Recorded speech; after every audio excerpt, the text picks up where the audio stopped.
All right, Brian Murphy back here with Chris Thomason at Winter Park, heading into Week 10, short week.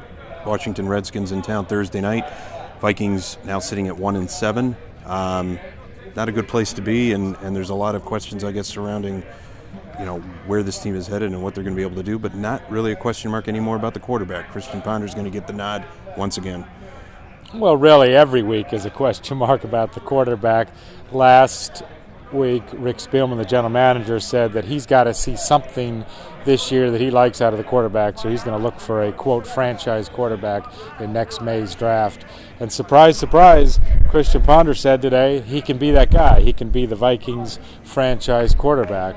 Of course, what else is he going to say? It would have been big news if he said, no, I can't be the franchise quarterback. So we'll find out on Thursday a little bit more about him, his third straight start and sixth of the season. I mean, he said for a long time he can be the franchise quarterback. Has he really proven that he can be the franchise quarterback? I mean, 3 seasons in, I guess the jury's still out on that, but there's not going to be any sign of Josh Freeman right now.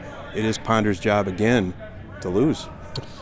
Leslie Frazier said today he doesn't want Ponder looking over his shoulder for Josh Freeman. He wouldn't say, though, definitely who the backup quarterback would be. Last Sunday against Dallas, Freeman was inactive while Matt Castle was the backup. It would seem to me that if he really doesn't want Ponder looking over his shoulder, it would be the same scenario, because if all of a sudden Freeman is active, everybody's going to speculate, oh, maybe he'll come in, and then he might be looking over his shoulder. Injuries really starting to cut into the Vikings' depth, both on defense. We've all known about that, but he's offensive now. Offensive line, Phil Oldholt doesn't look like he's going to be able to go with a concussion. Charlie Johnson's a little bit dinged up, but this is a unit that played arguably one of its better games the other day, and now they're not going to have the starting 5 that they've had almost for the last 2 seasons intact. Kind of get into the other injury news of the week as well. Yeah, well, 24 straight games, they've had the same 5 starting offensive linemen. That will change on Thursday. Jamarcus Webb will step in for Phil Oldholt, who has the concussion. Little bit better news for Vikings fans for the secondary, which was without 3 starters Sunday against Dallas.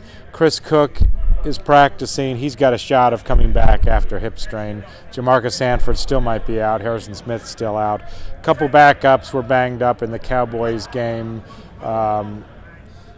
Josh Robinson's starter, he was banged up a little bit. Xavier Rhodes was banged up, but Coach Frazier said both those guys will will play on Thursday. And they're going to need everything they can again to stop Robert Griffin III. RG3, the phenomenon out of Washington, had a huge game against the Vikings last year at FedEx Field, kind of burnished his reputation as a multi-dimensional threat. He seems to be healthy, seems to be back on course. The Redskins got a big victory, comeback win over San Diego in overtime, and they're now 3-5, and they're still very much alive in the NFC East, so a lot at stake for them.